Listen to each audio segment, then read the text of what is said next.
Hey guys, it is Sunday, April 30th, 2023, and I've got, after 8 months, I've got another update for you. I haven't really done that much through the winter time. I think the last time I did a update was, I think it was the beginning of August.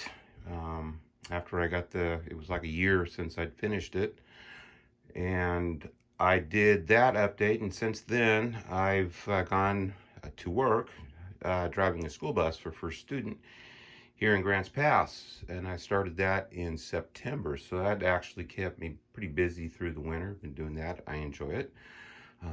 That's another story. But anyway, I'll show you what I've done. Quite a bit on the caboose. Also, with the locomotive, I really had an issue with the wood boards on here. When I took it out running, I think it was the last time before I put it away, I, like a dum-dum, left my canister of steam oil on here, and it tipped over on the way home and soaked its way into the glue, which wasn't holding that well anyway.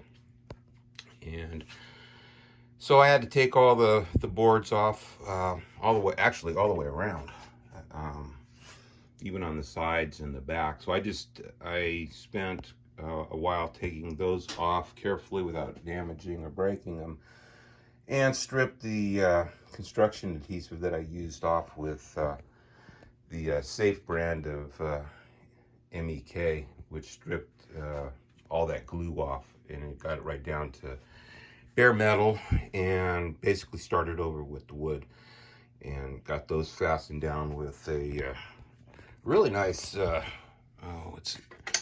it's a that doesn't matter. Anyway, it's a material for fastening granite and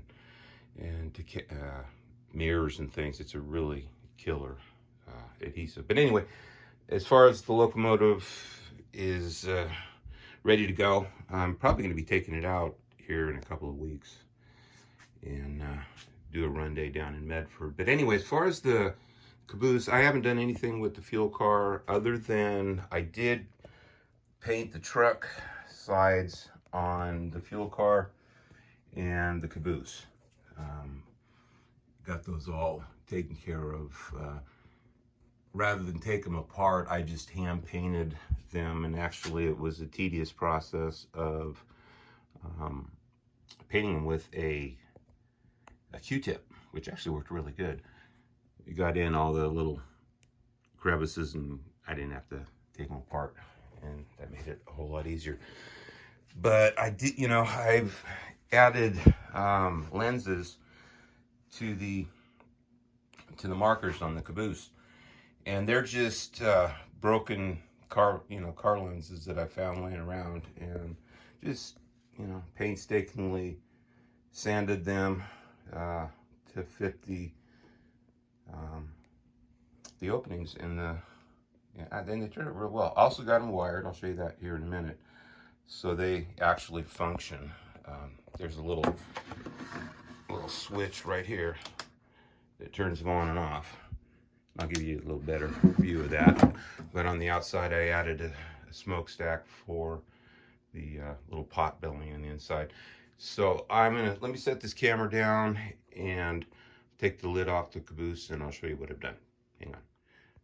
Okay, now that I got the lid off, you can kind of see what I've been up to. I'll start, I suppose, with the desk. I actually just redid that. Added all these little details on the inside.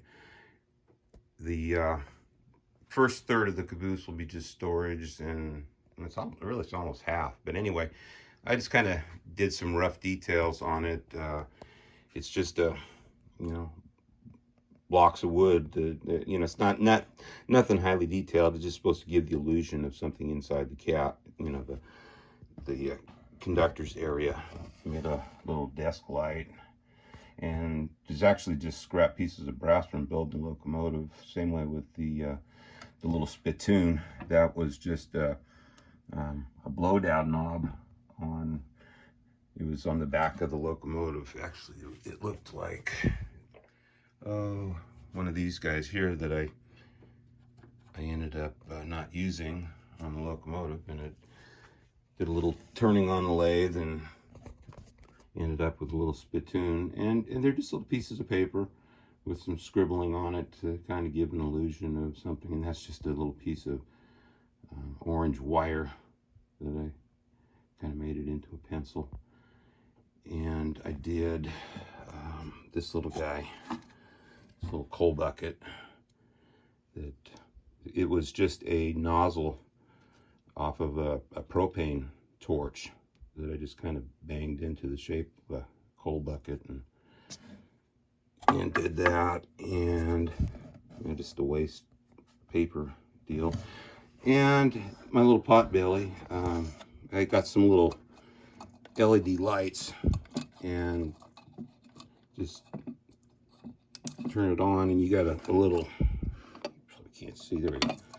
So kind of gives the illusion of a light on the pot belly. And I'll turn the light off in here, and I'll kind of show you. But the wires for the lights, just, they come in, you know, right in there, and I painted them the same as the caboose color, and they just run up here to 9-volt batteries, and I can just reach in and turn the lights on and off.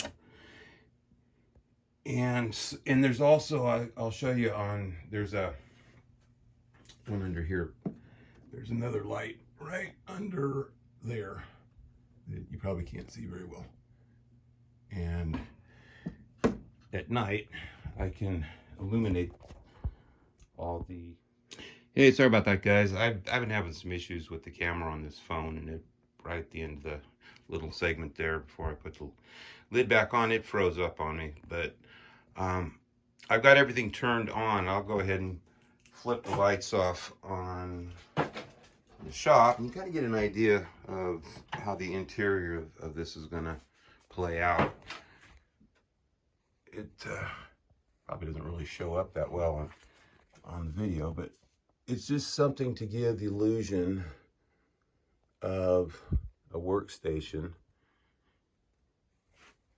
in through the window of the caboose, if somebody happens to look in. But the biggest and most important thing was getting the lights on the caboose lit up. And actually, they're brighter than they show up on the video here. They actually do really well. But okay, guys, thanks for hanging in with me. That's the update for a while, and I'll try to do another one after I get this thing out on the track, probably in a couple of weeks. So thanks for hanging in with me, and I will talk to you on the next one. Bye.